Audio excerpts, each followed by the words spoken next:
Those who cannot change their minds cannot change anything. This is Success with Srini.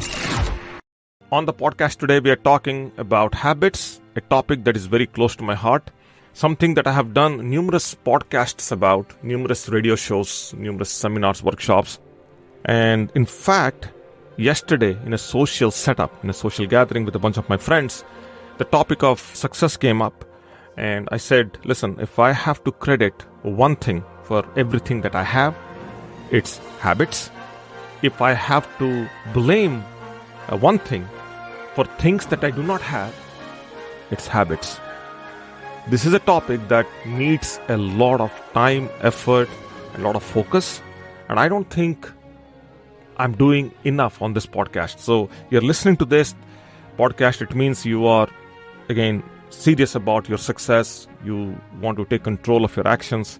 And I think I should be doing more, talking about more on habits than anything else, because this is the single biggest thing that we as humans have challenges with. So I was thinking, how do I approach today's podcast? What kind of an angle, what kind of a frame I should take to take all the thoughts that I have in my mind and present them in a way that makes sense.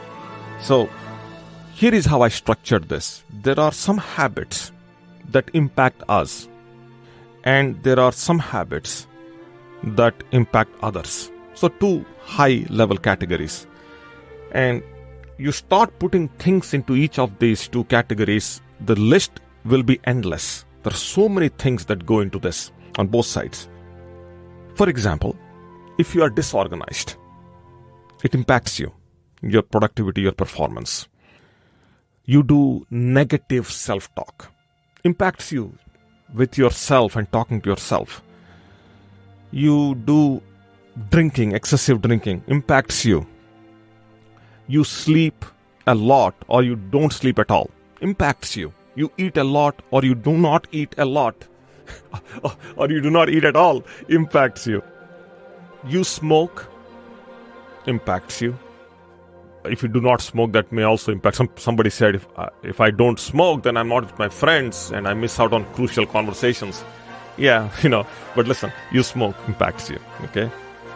Yes, you may not be a part of crucial conversations, but then you are having a life, a bigger life than them, hopefully, or a better life for sure. Posture impacts you. You sit and work, you stand and work, you don't move and work, or you're always on the move. All this impacts you. You, nobody else, you. Then there are habits that impact others.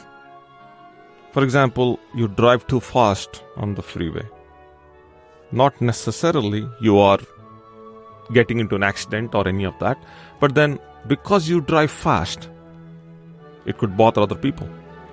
You drive slow, that could also bother people, so that's impacting others. You are too competitive in your business, at work, too competitive. Competition is necessary. It's expected that you stay competitive, but then sometimes too much of that creates trouble for others. Nail biting, knuckling, all these things, they bother others. They impact others. So we have two different categories here.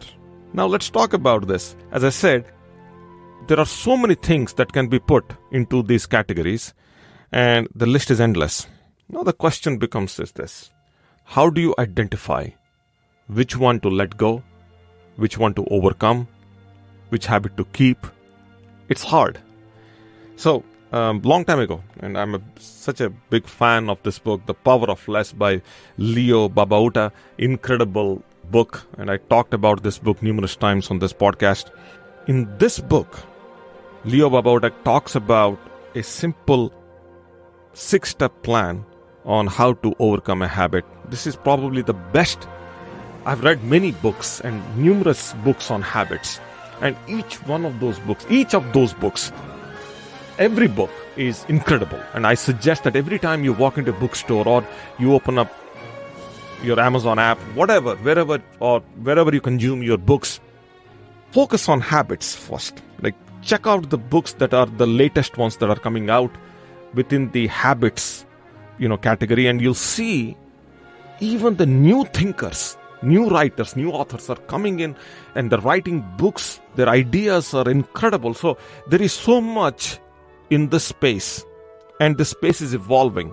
We are just starting to understand how the brain works. Just now, like yesterday, we figured this out. We started understanding starting yesterday. In this book, Leo Babauta talks about 6 principles. The first one, he says, only focus on one habit. That's exactly what I did. Only focus on one habit. Always choose an easy goal. Don't be hard on yourself. People set these big goals and it's hard to accomplish. Then he says, make sure that whatever you are setting for yourself, you can measure. And then once those 3 steps are done, try to be consistent. Do whatever you're trying to do. Do it for a long amount of time. But then also keep on checking daily.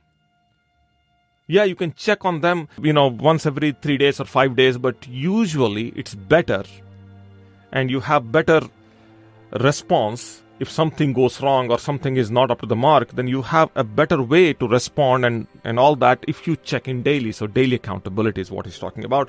And he says that while you're doing all of the above, make sure that you stay positive. Big one, positive. Now, these are the things you have to do if you want to do it on your own. I don't know where else I read this, but I also have one more 3-step formula also. I think this is from a different book. I do not know which one. There is another formula on how you can approach this, and this has to do with an external intervention. So, the step number 1 is you got to find an area that you want to improve. Whatever that one area is, health, wealth, career, business, relationships, whatever that one area is, try to find one area. And when you start focusing on one area, you will see many habits that are incorrect in that area. Now, once you identify, go find a mentor. And there are mentors in every space. And take the help of the mentor to put a plan. Every time I get a call, and every time I get on a consultation call, the first thing I do is what I call putting a soft plan on the call for the caller, whoever that is. A soft plan. I tell them, listen, you got to do these 3, 4, 5 things. That's the plan. And I get an agreement from them. Yes, I want to do this. Yes, this makes sense. They call in expecting there is a magic formula. There isn't a magic formula. This is approached. Habits, a plan, a goal, measurable, consistency, daily accountability, and a positive attitude. If you want to do it yourself, follow the first 6 steps. If you want to do it with somebody else, with some external help, only 3 steps. And again, all the 6 steps do come in the 3 steps. It's amazing. It's interesting. Okay, I'm going to stop here, and hopefully today's podcast is helpful. It's to the point, hopefully, short. If you're watching this on YouTube, there should be a place for you to subscribe and write a comment, obviously. If you're listening to this on a podcast app, then by all means, please do rate and review this podcast. That's all for now. Wherever you are, be safe, and I will talk to you soon. Stay tuned.